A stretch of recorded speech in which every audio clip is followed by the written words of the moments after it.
आज हम एक टॉप कॉन्सेप्ट पढ़ने वाले हैं which is IAS 12 income taxes with IFRS 9।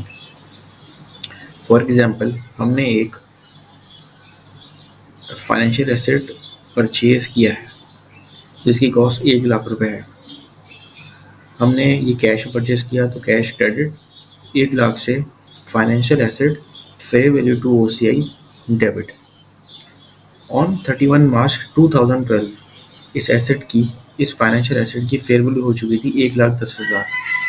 हमने इसको रिवैल्यू किया और हमारे पास 10,000 का गेन अराइज हो गया, जिसको हमने OCI में पार्क कर दिया। OCI credit and financial asset debit, 10,000 का गेन अराइज हो गया। लेकिन अगर हम देखें कि टैक्स वाले के पर्सपेक्टिव से, देखें तो हमारे पास इस एसेट की अब कैरिंग अमाउंट कितनी होगी? 1,10,000। लेकिन टैक्स बेस इसकी 1 लाख ही है, वो इस गेन को नहीं मानता। इसका मतलब ये एक टैक्सेबल डिफरेंस अराइज हो गया है, और ये टैक्सेबल डिफरेंस अराइज हुआ है ड्यू टू OCI। OCI में हमारा डिफरेंस आ गया है, हमने गेन पार्क किया OCI में, इसी की वजह से हमारे टैक्स बेस और कैरिंग अमाउंट में मसला आ गया है, डिफरेंस आ गया है। तो ये डिफरेंस एक टैक्सेबल डिफरेंस है जिसपे एक डेफर्ड टैक्स लायबिलिटी बुक की होगी, और जो डेफर्ड टैक्स लायबिलिटी बुक होगी वो रूट होगी OCI से, OCI debit and deferred tax liability credit. क्योंकि हमारा डिफरेंस है जो OCI में अराइज हुआ है, तभी हम डेफर्ड टैक्स लायबिलिटी भी OCI से ही रूट कर रहे होंगे। आगे अगर हम चलते हैं, हमारा ईयर एंड आ गया, ये हमारी ईयर एंड की फिगर है। ईयर एंड पे हमारे एसेट की फेयर वैल्यू हो चुकी थी 1,30,000 रुपये। हमने फाइनेंशियल एसेट को डेबिट किया 20,000 से, इसकी कैरिंग अमाउंट पहले थी 1,10,000। हमने 1,30,000 पे आ गया तो 20,000 से हमने डेबिट किया, उसे दोबारा क्रेडिट कर दिया। और जैसे ही हमारे गेन राइज हुआ, इस पर deferred tax liability again book हो जाएगी, तभी हमने OCI को डेबिट कर दिया और डेफर्ड टैक्स लायबिलिटी क्रेडिट कर दिया। अब ये टैक्सेबल डिफरेंस है, इसका मतलब आगे जाके कोई ऐसी चीज़ आएगी जिस पर टैक्स लगेगा, उसके लिए हम डेफर्ड टैक्स लायबिलिटी क्रिएट कर रहे हैं, और जब डेफर्ड टैक्स लायबिलिटी पे उधर जाके रिवर्स जाएगी, डेफर्ड टैक्स लायबिलिटी डेबिट हो जाएगी, डेफर्ड टैक्स इनकम क्रेडिट हो जाएगी।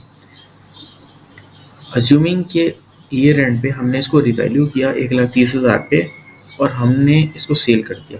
हमारे पास कैश आ गया 1,30,000 डेबिट, और फाइनेंशियल एसेट 1,30,000 पे ही था हमारे पास, तो हमने फाइनेंशियल एसेट को क्रेडिट कर दिया।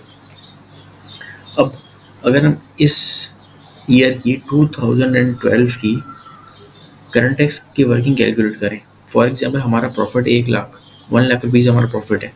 अकाउंटिंग वाले के हिसाब से कोई गेन नहीं बन रहा।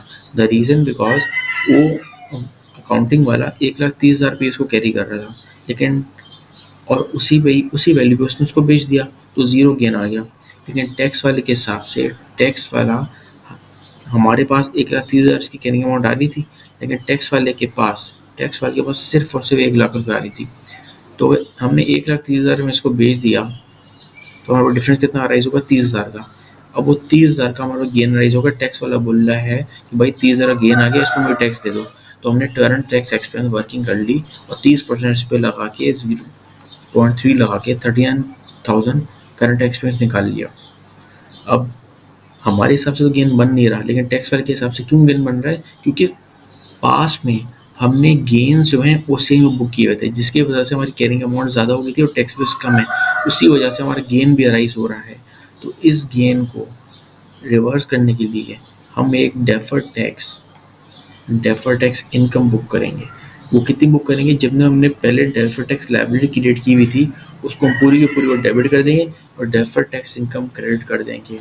तो ये जो हमने डेफर्ड टैक्स लायबिलिटी बुक की हुई थी यहाँ पे, ये नंबर 1 यहाँ पे, नंबर 2 यहाँ पे, ये रिवर्स हो रही है। यहाँ पे जाके डेफर्ड टैक्स लायबिलिटी रिवर्स हो रही है, क्योंकि 2012 में जब हमने एसेट को बेचा तो उसमें हमें गेन अराइज हो गया। हमारी P&L में तो नहीं अराइज हुआ, लेकिन टैक्स वाले की P&L में गेन अराइज हो गया है।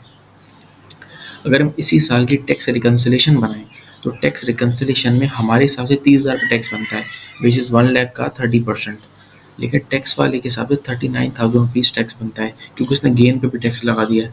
तो हम एक ये एक मिस्टेक है, डेफर्ड टैक्स इनकम बुक करेंगे -9,000 की, यहाँ पे आपके सामने मैंने एंट्री पार की है, जिसकी वजह से हमारा टैक्स रिकन्सेशन हमारी टाई हो जाएगी।